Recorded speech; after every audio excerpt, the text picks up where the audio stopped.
It wasn't long ago that the royal family staunchly defended Prince Andrew, the Queen's son, who's accused of having sex with a minor 3 times in the early 2000s. It is emphatically denied that the Duke of York had any form of contact or sexual relationship with Virginia Roberts, Buckingham Palace said in a statement in 2015. Any claim to the contrary is false and without foundation. How things have changed. Last week, when the accusations from Roberts, now known by her married name Virginia Roberts Giuffre, moved closer to being heard in court, the Queen stepped in to protect the royal family against potential fallout. She stripped her son of military titles and royal patronages, which means he's no longer His Royal Highness, and when his case is heard, possibly this year, will defend it as a private citizen. The rich and powerful are not above the law and must be held accountable, Giuffre said in a tweet on January 14. If Giuffre sounds like an outsider to the world of private jets and royal palaces, she is. She was a troubled 16-year-old runaway from a broken home in Florida when she was picked up by Ghislaine Maxwell, the girlfriend of billionaire boyfriend Jeffrey Epstein, in 1999. Maxwell offered Giuffre a job as a personal masseuse for Epstein, initially working at his mansion at Palm Beach, Florida. She soon discovered that the job involved having sex, not only with Epstein, but Maxwell too. Last month, Maxwell was found guilty of trafficking minors and young women, including Giuffre, for Epstein and his rich and powerful friends. I was trafficked to other billionaires. I was trafficked to politicians, professors, even royalty. By royalty, she meant Prince Andrew, next to whom she stood in a now famous photograph, with Maxwell standing behind her. The identity of Epstein's other rich and powerful friends might also soon be revealed. On January 12, Maxwell said she would no longer object to the names of some of her alleged clients being revealed. Those names were redacted from a defamation case Giuffre brought against Maxwell in 2015. Maxwell's decision is reportedly in return for a lighter sentence, which will be brought down later this year.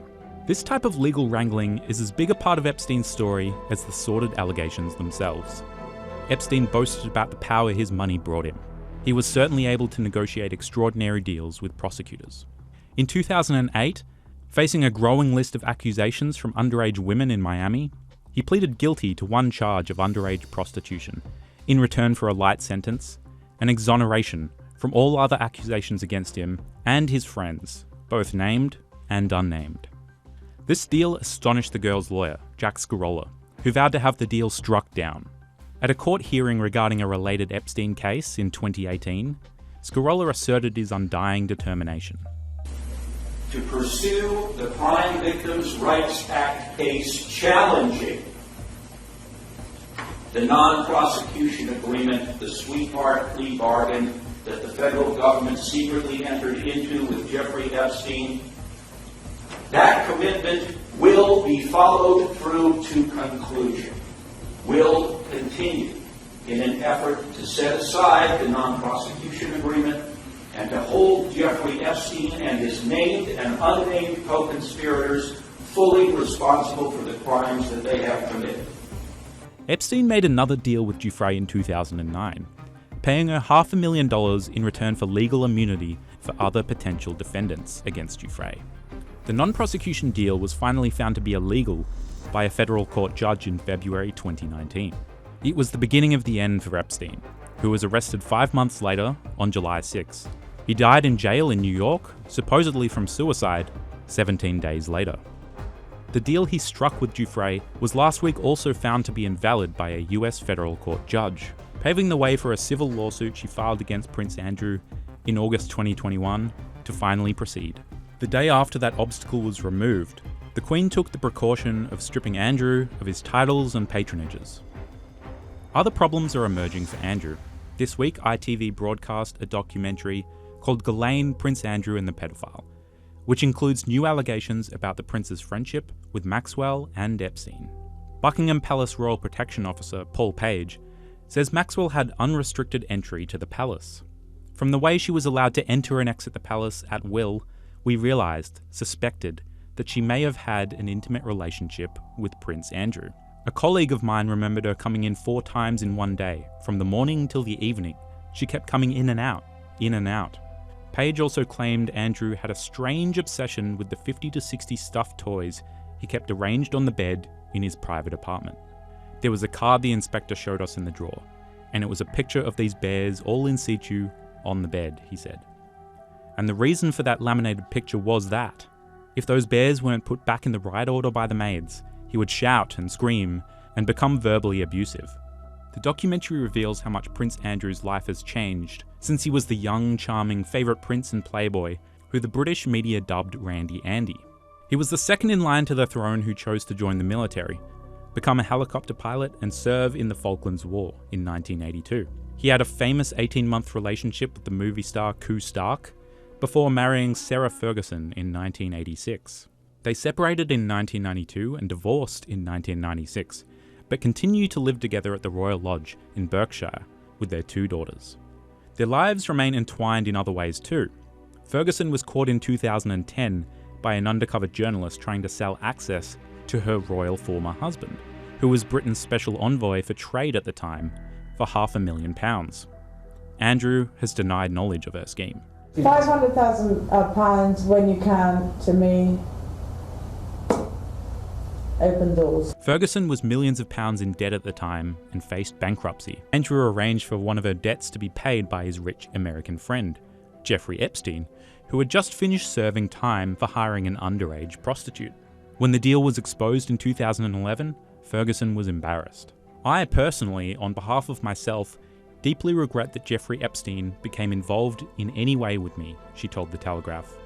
I abhor pedophilia and any sexual abuse of children, and know that this was a gigantic error of judgment on my behalf. I am just so contrite, I cannot say. But Andrew didn't share her disdain for Epstein. He attended a party at Epstein's New York mansion in 2010, after Epstein was released from prison. Other celebrities who attended included Katie Couric, Chelsea Handler, Charlie Rose, George Stephanopoulos, Woody Allen and his wife Soon Yi.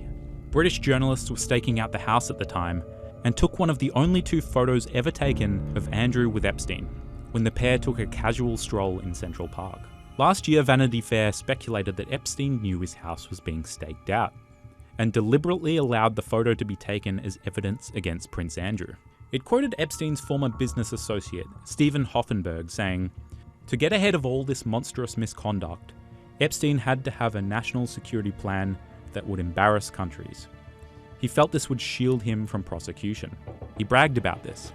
And Prince Andrew was a vital part of England and other countries, and could open up many doors for Epstein. He was probably his number 1 trophy. With Andrew, Epstein had a precise plan." In 2019, 6 months after Epstein died, Giuffre recalled her first alleged sexual encounter with Andrew in 2001. Elin tells me that I have to do for Andrew what I do for Jeffrey. And that made me sick. I just didn't expect it from royalty. Well, there was a bath, and it started there, and then it led into the bedroom, and it didn't last very long, the whole entire procedure. It was disgusting. He wasn't mean or anything, but he got up and he said thanks and walked out, and I sat there in bed just horrified and ashamed and felt dirty, and I had to get up and go have a shower, and it was a wicked time in my life. It was a really scary time in my life. Andrew disputes all her claims. It never happened. And one of Epstein's former employees, Stephen Scully, has provided Giuffre's lawyers with testimony claiming he saw Andrew sexually engaged with Giuffre on Epstein's private island in the early 2000s. He removed her bathing suit top and then started grinding against her and grabbing her ass, he told 7 News last year. They were kissing as well. Virginia was standing there. She kind of looked like she was a deer caught in the headlights of a car. The case, when it does go ahead, will be despite indifference from many top-level American law enforcers and prosecutors, as well as Epstein's famous friends. In Relentless Pursuit, his book about the years he spent representing Epstein's victims, American lawyer Brad Edwards said of one of Epstein's close friends, Bill Clinton, who was a frequent guest on Epstein's private plane, "I've never said or thought that Bill Clinton did anything wrong in connection with Ghislaine, Epstein, or their aeroplane rides. but by all appearances, Clinton had helpful information. I couldn't help but wonder why he wouldn't pick up the phone and tell us what he knew. I am deeply grateful to my extraordinary legal team, Giuffre tweeted last week. Their determination helps me seek justice from those who hurt me and so many others. Philip Ritchie, Sky News.